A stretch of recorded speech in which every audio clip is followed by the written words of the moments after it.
Hello guys and welcome back. This is round 2 of our MOCS Legacy Tournament. We're 0-1. We lost our first round to Esper Stoneblade.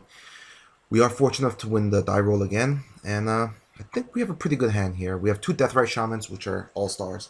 We have a Confidant to help us get more juice. We have all the lands we need to search stuff, and we have Abrupt Decay in case something was wrong. The only hand this is bad against is Unfair decks, and as a Jund player, I can tell you right now, Unfair decks just own us. We really like hand disruption plus like game one hand disruption plus our limited removal. It's just not enough. And okay, he goes and plays an overgrown tune for Nether Sentinel. So it looks like he's playing elves, and it also looks like he's playing budget elves here. Yeah, so it'll be quite embarrassing if we actually lose to a person who doesn't have dual lands. Not to be a snob, I don't own these cards. My friend Dennis, he loaned it to me. Thank you, D Train. You're the best. But still, like in MOCS, if you play like a shock land instead of a dual land, it's kind of awkward. It's kind of awkward. So we have a couple of decisions here. Do we play? Which one of our 2 drops do we play along with the Deathrite Shaman? So those are the options, because we're going to crack a fetch land. We're going to generate mana with the Deathrite Shaman, and we're going to play one of our 2 drops. And although he led off with a Nether Sentinel, I don't think there's. I think there are ways that he could combo off turn 2 with a Nether Sentinel into a Gaia's Cradle start, but it doesn't seem likely. And I really want to get a Confidant in here and start building hands. And so we're going to risk it 1 turn. And next turn, we're definitely going to do an Abrupt Decay or some kind of hand disruption there. So he fetches for a forest, which is good. So since I think all of the turn 2 kills start with him Gaia's Cradling that turn. And Visionary, that's fine with us. Okay. We get a forest.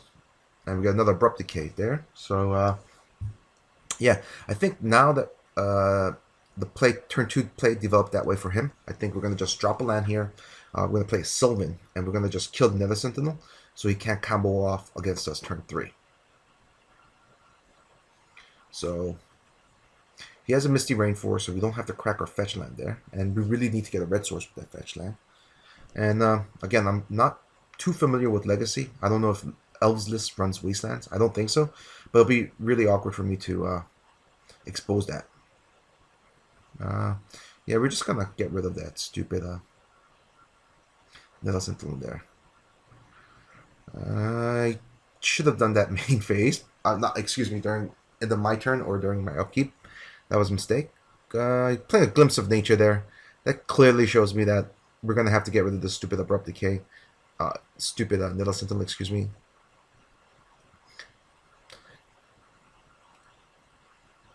And we missed the point of damage there. We should have brought the beats with the Deathrite Shaman.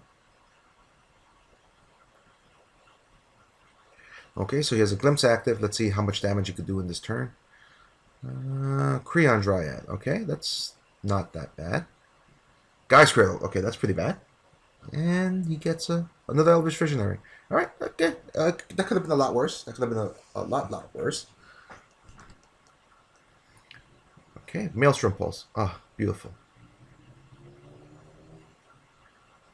Into another Deathrite. Let's see what Sylvan Library shows us. Okay, now we're cooking with gas here. We could potentially get 6 mana this turn. Pretty much play anything in our hand.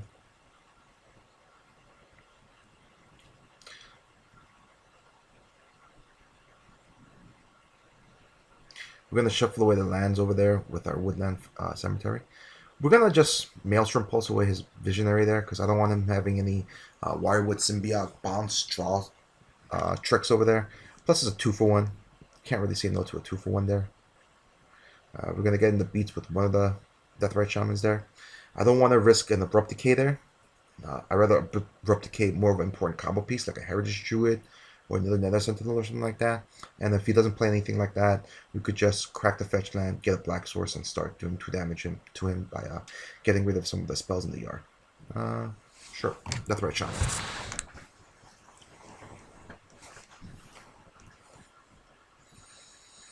Priest of Titania. Okay, now that's a combo piece that we really need to get rid of. he shows us Heritage Druid, which is unfortunate since we can only get rid of one of them at this current time. But I think the Priest and the ability to generate, let's see, 4/8 mana over here with the Creon Dryad, that's just too powerful. We need to get rid of that. So let's get our black-red land.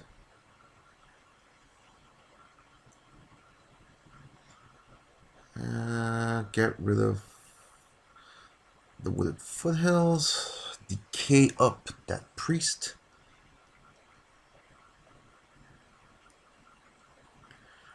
Alright, and let's see what gas we could draw with Dark Confidant and Sylvan Library. The good kind. Bolt is a sweet card there. Wasteland is another sweet card there. I really want to get rid of the Gaia's Cradle.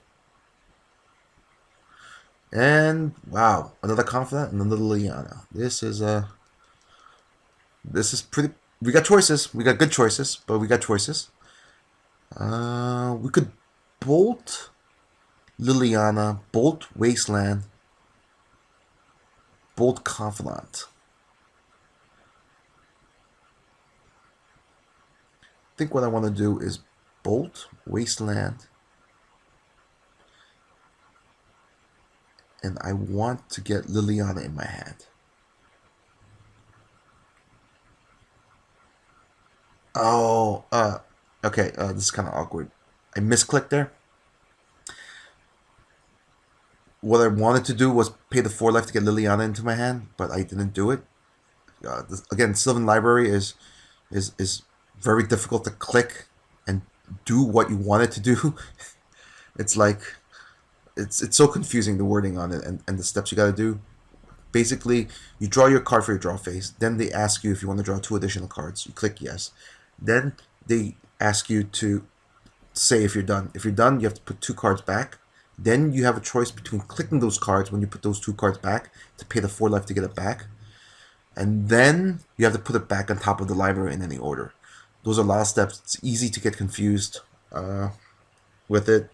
This costs us it's a misplay here. I hope it doesn't cost us the game, but it does open a window to him. So we're just going to get rid of the Heritage Druid here. No shenanigans. And bring in some beats. Some Deathrite beats. By that I mean exiling cards from my graveyard to deal damage to him. And I think we're going to play our 3rd Deathrite there. There's no reason not to. And we know we're going to get a Liliana on top, which is pretty cool. And if you want to pay 4 life, another Dark Confidant. But we're going to be losing 3 life anyway because, well, the Liliana is on top, and we have Dark Confidant. Yeah, that's like one of those mistakes that happens in Magic Online. It doesn't happen in real life because in real life you could you're much more control of your gameplay than Magic Online.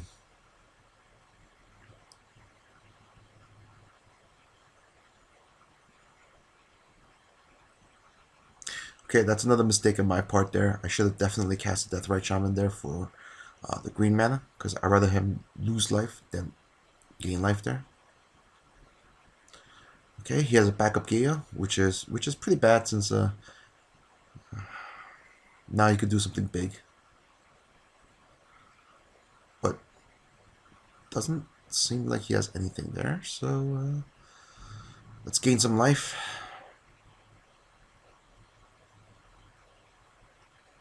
And let's make him lose some life. So he had 1, 2, 3, 4, 5 on tap, 6. He could have had 6 mana there if he needed.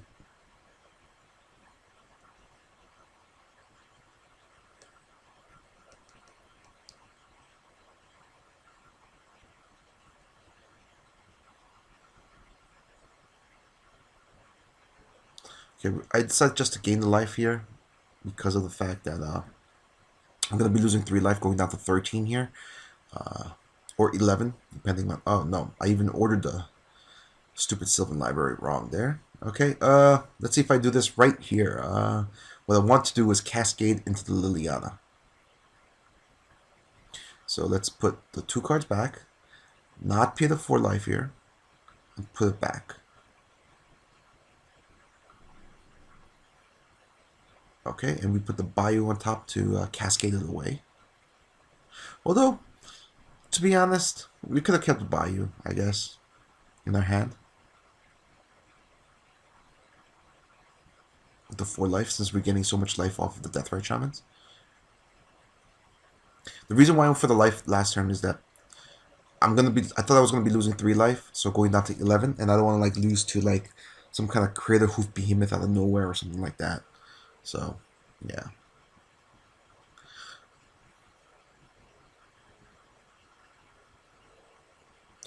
He gets rid of the Deathrite Shaman, which is surprising to me. I guess he wants...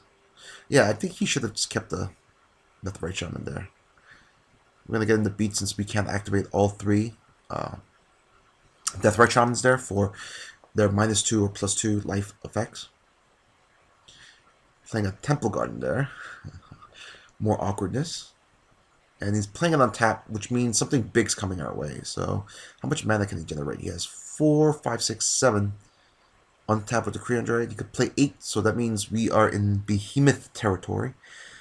I don't think he has lethal. I'm glad we gained life the previous turn instead of doing damage. Because I think we're going to be cutting it pretty close to dead here. I think, let's see, 4, 4, 8, 8. That's 12. We're going to go down to 2. Going up to 4 with Deathrite Shaman. We could activate the Deathrite Shaman with the Dark Confidant ability on the stack. But I think in this situation, since we are pretty much close to being in control as possible, I want to chump block and get rid of the Deathrite Shaman. The Deathrite Shaman, excuse me. The Dark Confidant. We can't kill him since he's at 12, so we could like triple... Get rid of instants and sorceries, bring him down to 6 and hit him 5 in damage. And if we get like a bolt or something, we win. But I don't want to play into that. I don't think we have to gamble here. We just chump block here.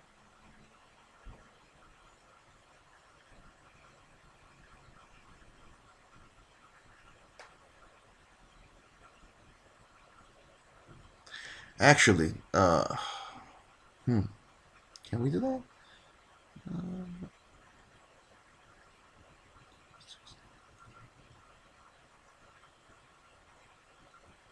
Yeah, actually, we could go for the kill here, actually. If we... Are there enough spells in the source in the graveyard? I think we could go for the kill here. What we could have done was Deathrite generate black, get rid of instants and sorceries there. Then untap, bring him down to 10, drain him for 6, attack for 5 to kill him. But then that means we are going to have to get clear of the a 2 casting cost or more spell during our upkeep with the Dark Confidant, and that's something I don't want to risk. I think that we're pretty close to being in control as possible in this game again, and like losing to a Dark Confidant activation there would have been just terrible. Okay, so we got a -2 there. We don't want to gain the life because the Confidant's there. We can't die to that. The Creator Hoof Behemoth no longer has trample.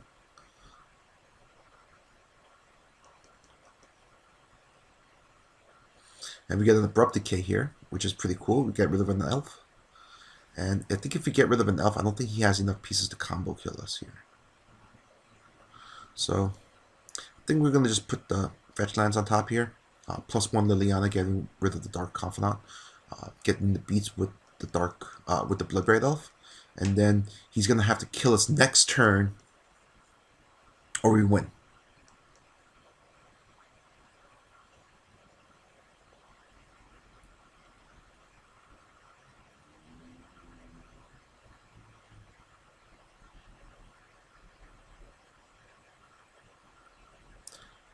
Okay.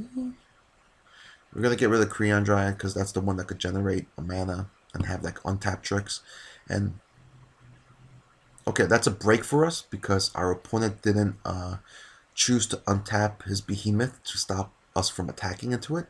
So we didn't have the win last turn actually, because if we did our plan and attack with the Confidant and the Bloodbraid, if we missed the 2-drop on top, which would have happened because it was the fetch land on top, I believe, would have just been dead.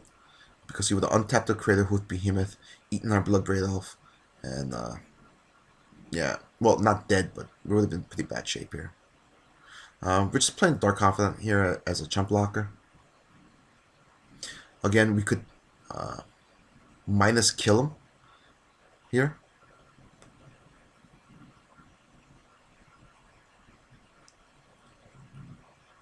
We could minus 2 him, bring him down to 5, and then minus 6 him, bring him down to -1.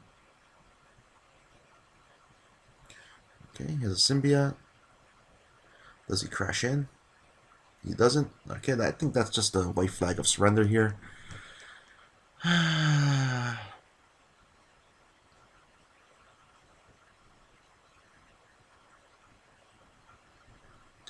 Yeah. It seems like our opponent has less experience with the format than we do. Okay, that was a mistake there too. I should not have allowed the Dark Confidant trigger to resolve. I should have just killed him. Like, I would have felt like a dope if we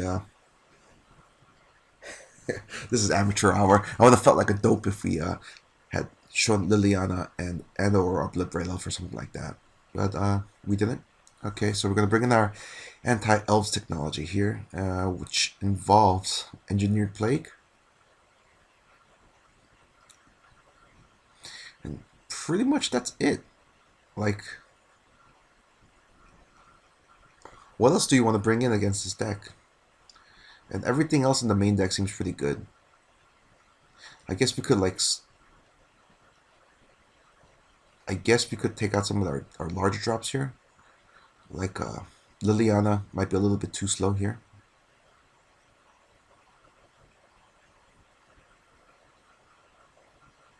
I think maybe a Bloodbraid might be too slow. But, yeah, we played that game pretty badly there. Our opponent played it pretty badly there, too. We should have definitely -6'd him with the Liliana ability on the stack. No. Actually, it didn't really matter about the Dark Confidant. Yeah, it's a little bit too early for me to start thinking like this, but we knew we had a fetch land on top, so we were safe. We weren't that bad. It's a 1-lander, but we're going to lead off with a Deathrite Shaman. He's elves, so I don't think he has many targeted removal spells here. And since we have 2 Engineered Plagues with a Bolt, there's just no way that he could beat us through 2 Engineered Plagues. So we're just going to run the risk that we're going to get an additional land, and he's not going to be able to combo kill us before then. So we're going to get a Badlands to get a Bolt in case we don't get a land. He did lead off with a dangerous Wirewood Symbiote turn 1. And even more dangerous Chaos Cradle, but he's tapping it now, which is wonderful. Come on, land. Land justice. Alright. So we're going to Plague. We're going to name elves. I could be super greedy and name insects here, but there's no. I'm not that bad in Legacy. I'm pretty bad, not that bad. So we're going to go Engineered Plague here. We have Bolt plus Liliana, and if we top deck on the land, Bloodbraid Elves for the beats. I mean, there's no way. There's no way this guy's going to beat us here. Watch him top deck like 2 Nether Sentinels in a row and start comboing off somehow. I don't think so, but maybe.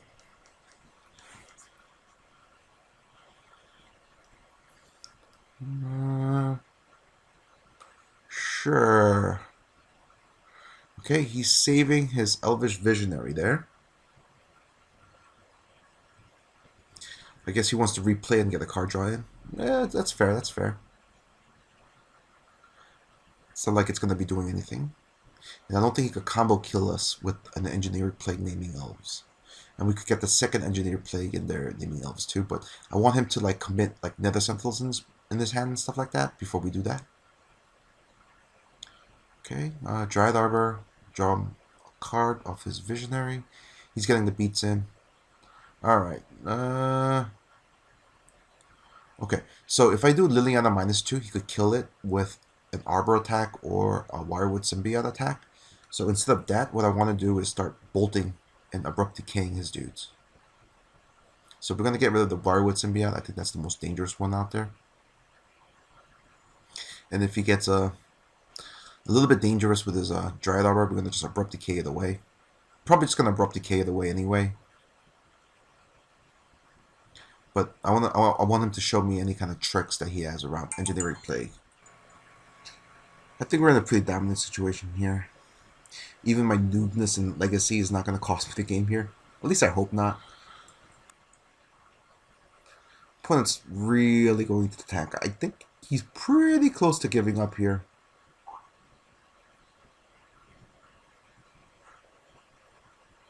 Alright, he's finally responding. Form of a Deathrite Shaman, alright. Yeah, so we're just going to abrupt decay the Dryad, then we're going to Lily on a -2. Get rid of his Deathrite Shaman. It's kind of amusing. The Engineer Plague has reduced our Deathrite Shaman to a 0/1, so we can't even get the beats in there until we draw a little land. But I think in this position, we can't really complain about anything. And he concedes. Alright, 1-1. We're going to round 3. I'll see you next time, guys. Bye-bye.